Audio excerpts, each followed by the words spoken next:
Wassallallahu ala sayyidina Muhammadin wa ala alihi washabihi wasallam. Alhamdulillah rabbil alamin. Acara selanjutnya yaitu Yaumul Milad.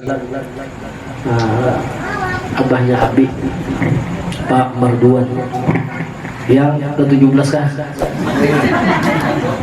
Untuk ini mengambil hikmah, yaitu Yaumul Milad. Ini ada pakarnya di Gaulun, Guru Muhammad As'ad Sidin alumni Hautoh Hadramaut. Apa komentar tanggapan Sidin masalah Yaumul Milad?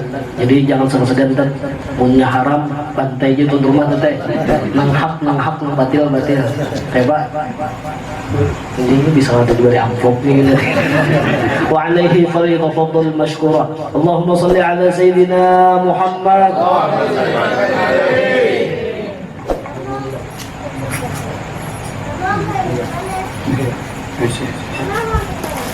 Assalamualaikum warahmatullahi wabarakatuh.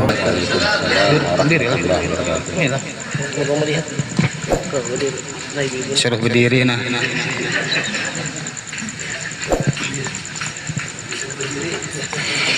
Ini di luar sangkaan orang teh hendak hadir duduk menikmati mendengarkan qasidah, tapi karena ada perintah dari guru kita ya mau kada mau kita laksanakan. Alhamdulillah, salatu wassalamu ala rasulillah Sayyidina Muhammad bin Abdullah wa ala alihi wa sahbihi wa man tabi'a hudah, amma ba'd. Alhamdulillah kita dikumpulkan di tempat yang mulia ini. Alhamdulillah, segala puji bagi Allah Subhanahu wa taala yang memuliakan zaman atau waktu. Kita masih berada bulan yang sangat agung, yaitu bulan Dzulhijjah. Dan alhamdulillah segala puji bagi Allah yang telah memuliakan tempat-tempat seperti tempat majlis ilmu, majlis ilim, atau majlis yang dibacakan sirah baginda Nabi Muhammad sallallahu alaihi wasallam. Dan alhamdulillah segala puji bagi Allah Subhanahu wa taala yang telah memilih hamba-hambanya dengan kemuliaan sehingga kita dapat berhadir di tempat di bulan yang penuh rahmat dan agung ini. Masalah Yaumul Milad ini memang berbeda pendapat antara para ulama. Memang para ulama itu perbedaan pendapatnya itu adalah rahmah, bentuk rahmat, kasih sayang daripada Allah Subhanahu wa taala. Misalnya jika kita bahwasanya ada di antara ulama mengatakan ini boleh, ada yang mengatakan tidak boleh, tetapi artinya kita boleh mengambil hukum pendapat dari ulama yang kuat, ulama yang mu'tabar, seperti misalnya Imam Abu Hanifah, Imam Malik, Imam Syafi'i, dan Imam Ahmad bin Hanbal. Ini adalah rahmat, bentuk kasih sayang daripada Allah Subhanahu wa taala. Sebelum itu kita alhamdulillah telah duduk bersama, berkumpul, berzikir bersama kepada Allah, berselawat kepada baginda Nabi Muhammad, dan memuji Nabi kita Nabi Muhammad sallallahu alaihi wasallam. Kita ini Pak Bu berada di fase akhir zaman. Fase akhir zaman ini di mana banyak fitnah, ujian yang dapat merubah kehidupan setiap orang. Kenapa disebut dengan akhir zaman? Karena mudahnya, cepatnya sesuatu yang kita lihat dan sesuatu yang kita dengar. Kalau bahari-bahari kan ada yang media sosial, banyak ada kabar mungkin sebulan hanya datang. Ini kita dengan cepatnya, mudahnya melihat sesuatu, mendengar sesuatu sehingga cepat memudahkan hati kita ini berubah dengan apa yang kita lihat dan apa yang kita dengar. Ini disebut dengan fitnah akhir zaman. Nah, oleh karena itu antara kita berada di fitnah akhir zaman ini, oleh para ulama kita dianjurkan atau kita disuruh untuk memperkuat iman kita. Di antara cara untuk memperkuat iman kita seperti diadakan perkumpulan seperti ini, yaitu kita memperdengari sirah, sejarah kehidupan Nabi Muhammad sallallahu alaihi wa ala alihi wasallam. Di dalam Al-Qur'an Allah Subhanahu wa taala berfirman, "Wa naqussu 'alaika min amba'ir rusul ma nuthabbitu bihi fuad." menghadap, kata Allah. Kami kisahkan kepada engkau wahai kekasih kami Nabi Muhammad kisah-kisah Rasul dahulu. Tujuan dikisahkan, diperdengarkan kisah-kisah Rasul dahulu itu agar Nabi Muhammad itu tenang, tentram, tetap yakin dengan perjalanan beliau. Ini Nabi Muhammad disuruh atau diperdengarkan cerita Rasul-Rasul dahulu. Maka bagaimana kita mempunyai Nabi yang sangat agung, Nabi yang sangat mulia, Nabi yang sangat istimewa, sebaik-baik makhluk di antara langit dan bumi adalah baginda Nabi Muhammad sallallahu alaihi wasallam. Ini yang pertama. Jadi dengan kita berkumpul seperti ini, itu akan menambah keimanan kita, keyakinan kita kepada Allah Subhanahu wa taala. Makanya ada orang bertakun, kenapa bila hadir maulid itu khusyuk, hati hadir, hati tentram, ada yang di antara mereka menangis dapat hidayah, sedangkan sembahyang itu lapah benar khusyuknya, lapah hadir hati. Maka dijawab oleh para ulama, ketika seseorang hamba itu menghadap Allah sembahyang 5 waktu, itu sedang ingin menunti Allah Subhanahu wa taala. Allah maha tinggi, tanazzah anil makan, tapi yang jelas dalam ilmu tauhid Allah itu maha suci daripada tempat. Tapi kita posisi hamba ini rendah, kita ini posisi hamba itu jauh. Ketika kita sembahyang, kita itu hendak menghadap Allah, hendak menuti Allah, maka sebab itulah susah payah khusyuk hadir hati di dalam sembahyang. Tapi giliran maulid, giliran hadir seperti ini, hadir hati tenang, tentram, nyaman. Kenapa? Ini sebuah bentuk karunia Allah yang diberikan khususiat untuk baginda Nabi Muhammad sallallahu alaihi wa ala alihi wasallam. Dan ini yang pertama kita, makanya sering-sering berkumpul. Alhamdulillah di tengah-tengah kita ada guru kita, Guru Sairi. Kita mudah-mudahan beliau panjang umur, sehat badan, kita bisa mengambil manfaat dari beliau, mengambil ilmu daripada beliau. Jadi sehingga kita digolongkan orang-orang yang solihin. Man ahabba solihin, orang yang cinta kepada orang yang solih, fahuwa minhum, orang itu bagian daripada orang solih tadi. Nah, jadi makanya dengan cinta ini alhamdulillah kita bisa digolongkan, bisa dicatat dalam golongan orang yang solih, jadi dengan cinta kepada orang-orang solih tadi. Nah kemudian yang kedua, dengan kita dianjurkan membaca doa yang diajarkan oleh Nabi Muhammad. Apa doa Nabi Muhammad? Ya mughallibal qulub, tsabbit qalbi ala dinika wa ta'atik. Nabi Muhammad menganjurkan kita membaca ini doa terlebih ketika tasyahud akhir itu. Kenapa? Karena iman ini Pak Bu, bila kada kita jaga, maka itu akan kecolongan. Iman ini naik turun sifatnya. Bila kita kada jaga, kada kita tambahi, maka akan membuat kita jauh daripada Allah Subhanahu wa taala. Adapun acara inti masalah Idul Milad atau merayakan ulang tahun, ini bagian daripada tasyakur atas nikmat Allah Subhanahu wa taala yang mana memberikan kesehatan dan umur kepada kita. Artinya di sini ulun berpendapat masalah ulang tahun itu boleh saja. Tapi dengan catatan acara itu sesuai dengan aturan Islam. Ada yang jalurnya melanggar perintah Allah Subhanahu wa taala. Amun ulang tahun dengan orkesan misalnya atau biduan dihadirakan, ini yang sudah melanggar daripada ajaran Islam. Tapi dengan kita mengadakan acara ulang tahun kita bersyukur atas nikmat sehat, bersyukur atas nikmat umur. Fa in syakartum la azidannakum, bila kalian bersyukur kata Allah akan kami tambah kenikmatan daripada Allah Subhanahu wa taala. Nah, jadi misalnya anak-anak kita rayakan ulang tahun mereka, ini bagian bagaimana kita menyenangkan hati anak-anak kita.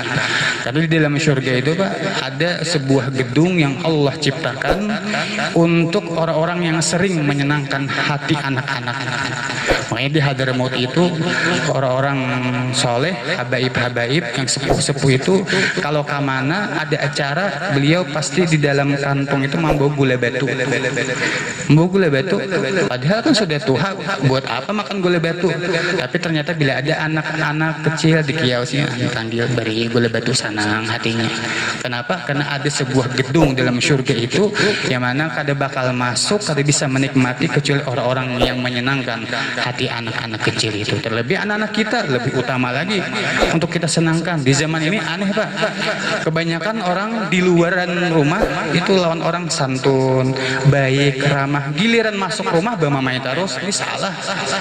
Padahal yang perlu kita yang perlu merasakan kasih sayang kita itu adalah keluarga kita seorang, pasangan kita, anak kita, cucu kita. Ini kadang giliran di luar ramah, santun, dan orang baik, masuk ke dalam rumah bamamai, lawan keluarga kasar. Ini salah menempatkan kasih sayang. Padahal yang perlu yang merasakan kenikmatan kasih sayang itu adalah keluarga kita dahulu, anak-anak kita, pasangan kita, karena ini bagian ibadah. Terus sebagian orang menyangka ibadah itu terbatas cuma sembahyang, baca Al-Quran, atau misalnya puasa. Pada ibadah ada yang mana nilainya sangat tinggi di sisi Allah bila kita mengawani atau meluangkan waktu kita untuk keluarga. Misalnya kita bawa berjalan pasangan kita, membawa berjalan anak-anak kita, senang mereka. Ini bagian ibadah yang sangat besar di sisi Allah Subhanahu wa Ta'ala, asal kita ikhlas, tulus. Ini ada sebagian orang memaknai ibadah itu di masjid aja, anak bini kada tahu urusannya. Padahal dengan kita menyenangkan anak bini, membawa mereka raun, bahasanya berjalanan senang, ini ibadah yang sangat luar biasa. Kemudian kita di dalam rumah menemani mereka, meluangkan waktu untuk mereka, ngobrol bicara dengan mereka, ini ibadah yang sangat besar. Nah, makanya Sayyidina Isa alaihissalam itu membagi waktu dengan 3 bagian. Ada waktu khusus dengan Allah, ada boleh dengan Allah itu apapun pikiran masuk dalam urusan dunia. Yang kedua waktu dengan keluarga. Jadi bila sudah dalam keluarga ada lagi urusan bertasbih, apa suruh tasbih itu? Sebenarnya nambah zikir kayaknya ada dulu, ada ngobrol lawan anak, ngobrol lawan pasangan, apa masa keluhan. Yang ketiga waktu dengan masyarakat, interaksi dengan masyarakat. Ada lagi upat ibadahnya masuk ke dalam urusan keluarga. Nah, jadi 3 waktu ini bila kita bagi, maka kita mempunyai pahala yang besar di sisi Allah Subhanahu wa Ta'ala. Jadi kita merayakan ulang tahun ini bagian daripada ibadah, terlebih dibacakan maulid, kemudian memberi makani orang, kemudian banyak syukur dan lain sebagainya, asal sesuai dengan tuntunan Islam. Nah, kalau membaca ulang tahun, mengundang misalnya orkesan atau misalnya dangdutan atau misalnya mengganggu orang, ini sudah menjadi nilai dosa di sisi Allah Subhanahu wa Ta'ala. Jadi ini aja yang ulun bisa sampaikan, ini di luar sangkaan.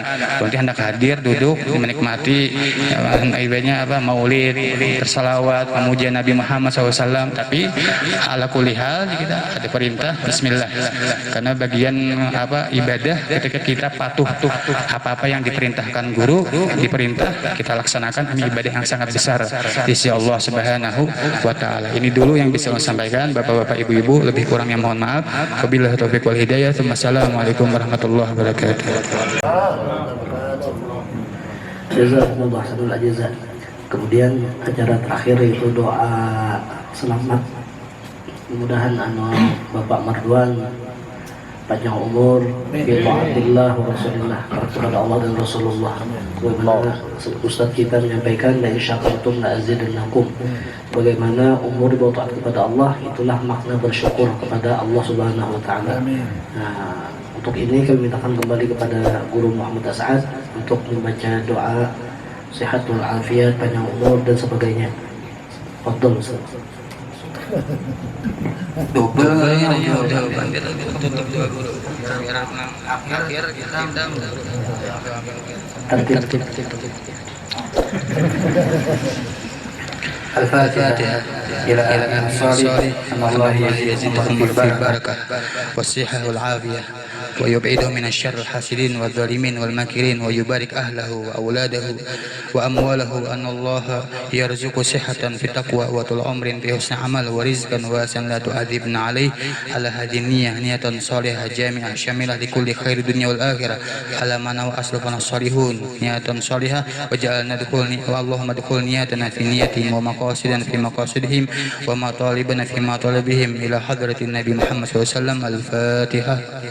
Bismillahirrahmanirrahim. Alhamdulillah rabbil alamin arrahmanir rahim maliki yaumiddin iyyaka na'budu wa iyyaka nasta'in ihdinas siratal mustaqim siratal ladzina an'amta 'alaihim ghairil maghdubi 'alaihim waladdallin amin. Amin ya Allah. Bismillahirrahmanirrahim. Alhamdulillah rabbil alamin. Allahumma shalli wa sallim ala sayyidina Muhammadin wa ala alihi wa sahbihi ajma'in.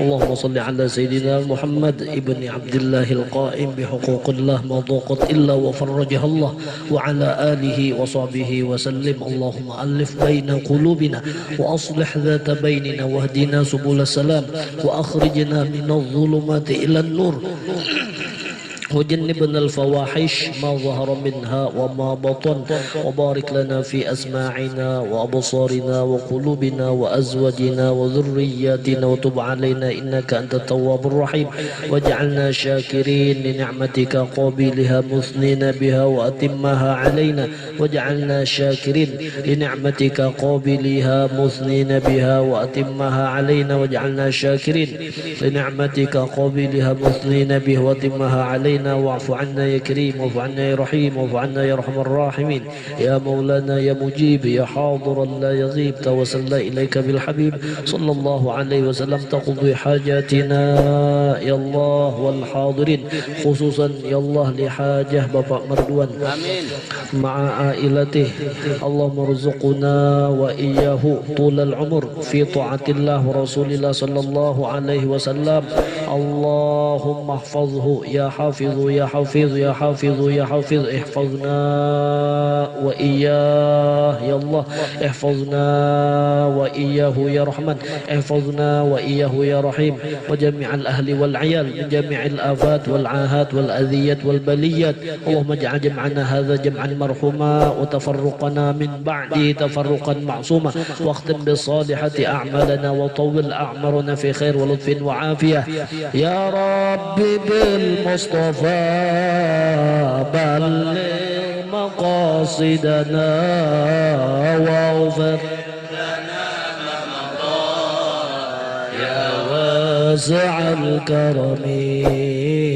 يا رب بالمصطفى مقاصدنا واغفر ما مضى يا واسع الكرم يا رب بلغ مقصدنا واغفر ما مضى يا واسع الكرم وصلى الله على سيدنا محمد وعلى آله وصحبه وسلم والحمد لله رب العالمين تقبل الله منكم ما شاء الله لا قوة إلا بالله سبحانك اللهم وبحمدك نشهد أن لا إله إلا أنت نستغفرك ونتوب إليك